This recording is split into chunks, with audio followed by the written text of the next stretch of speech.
Hello student, स्वागत करते हैं आप सभी का एसकेजी ज्ञान ज्योति के इस लर्निंग प्लेटफॉर्म पर। आज हम लोग डिस्कस करेंगे स्टूडेंट कि एसकेएमयू यूजी सेमेस्टर 2 का एनईपी का जो ज्योग्राफी का सिलेबस है उसके बारे में विस्तृत डिस्कशन करेंगे, जिसमें समझेंगे कि जो सेमेस्टर 2 का ज्योग्राफी का सिलेबस है वो क्या रहने वाला है। तो आप लोगों को मैं एक जनरल इंट्रोडक्शन बताता हूँ कि जो ज्योग्राफी का सिलेबस है सेमेस्टर 2 में वो है आपका फिजिकल ज्योग्राफी। यानी कंप्लीट हम लोग फिजिकल ज्योग्राफी के बारे में सेमेस्टर 2 में पढ़ेंगे, जिसमें फिजिकल ज्योग्राफी का जो पार्ट है जैसे जियोमॉर्फोलॉजी, क्लाइमेटोलॉजी, ओशनोग्राफी, इस सब यूनिट के बारे में डिटेल से समझेंगे। तो पहला जो यूनिट है वो है भू आकृति विज्ञान यानी जियोमॉर्फोलॉजी। इसमें समझेंगे कि जियोमॉर्फोलॉजी क्या होता है। इसके अंतर्गत पढ़ेंगे कि प्रकृति और विषय क्षेत्र, सौर मंडल की उत्पत्ति, पृथ्वी की आंतरिक संरचना और आइसोस्टेटिस, पृथ्वी की हलचलें, प्लेट टेक्टोनिक्स और सतहों और दोषों के प्रकार, फिर भूकंप और ज्वालामुखी। यानी टोटल 5-6 इसमें मेन टॉपिक है जिसके बारे में हम लोग समझेंगे। तो पहला यहाँ से क्वेश्चन आता है स्टूडेंट एग्जाम में कि भूगोल की प्रकृति और विषय क्षेत्र क्या होता है, इसे विस्तृत व्याख्या करें। तो यहाँ से एक क्वेश्चन पहला एग्जाम में बनता है। फिर अगला बनता है कि सौर मंडल की उत्पत्ति से संबंधित सिद्धांत की विस्तृत व्याख्या करें।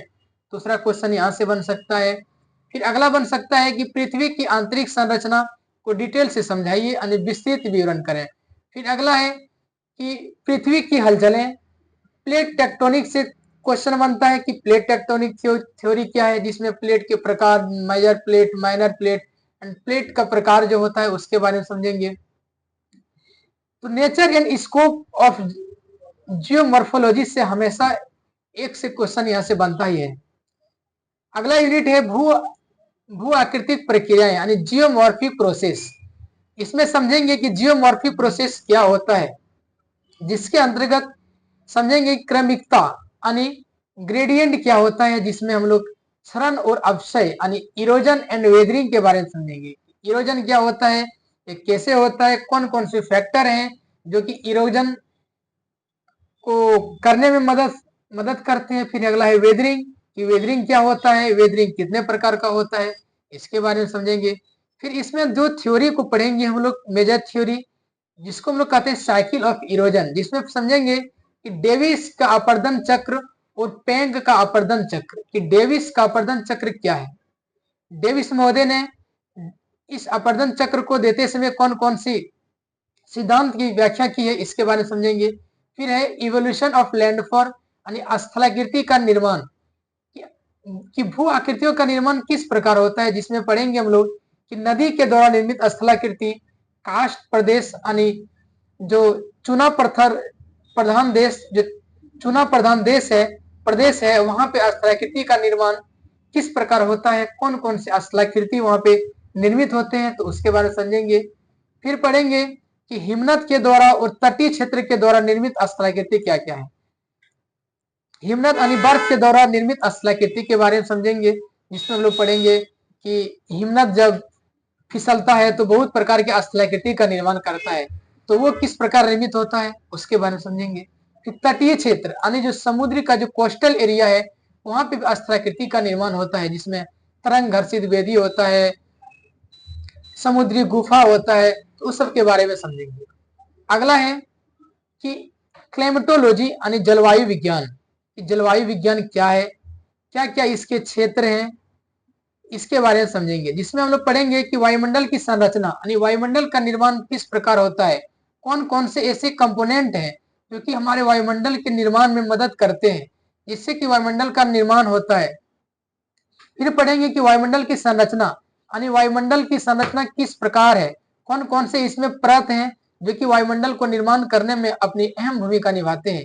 फिर पढ़ेंगे कि सूर्यताप क्या होता है, यह पृथ्वी पर कैसे आता है, किस प्रकार पृथ्वी के ऊपर जीवन स्तर को प्रभावित करता है, इसके बारे में समझेंगे। फिर है वायुमंडलीय दबाव और हवाएं यानी एटमॉस्फेरिक प्रेशर जो है किस प्रकार जनरेट होता है, क्या क्या फैक्टर हैं जो कि एटमॉस्फेरिक प्रेशर को निर्माण में अपनी मदद करते हैं। फिर हवाओं के बारे में समझेंगे। अगला यूनिट है कि जलवायु का वर्गीकरण इसमें हम लोग कोपेन और थॉनवेन के जलवायु वर्गीकरण को डिटेल में पढ़ेंगे। यानी कोपेन महोदय के द्वारा जलवायु का वर्गीकरण किस प्रकार किया गया था, फिर थॉनवेन के महोदय के द्वारा जलवायु का वर्गीकरण किस प्रकार किया गया था, उनके बारे में डिटेल समझेंगे। यहाँ से स्टूडेंट हमेशा एक क्वेश्चन बनता है कि कोपेन के जलवायु वर्गीकरण का विस्तृत व्याख्या करें, या फिर पूछा जाता है कि थॉनवेन का जलवायु वर्गीकरण की विस्तृत व्याख्या करें।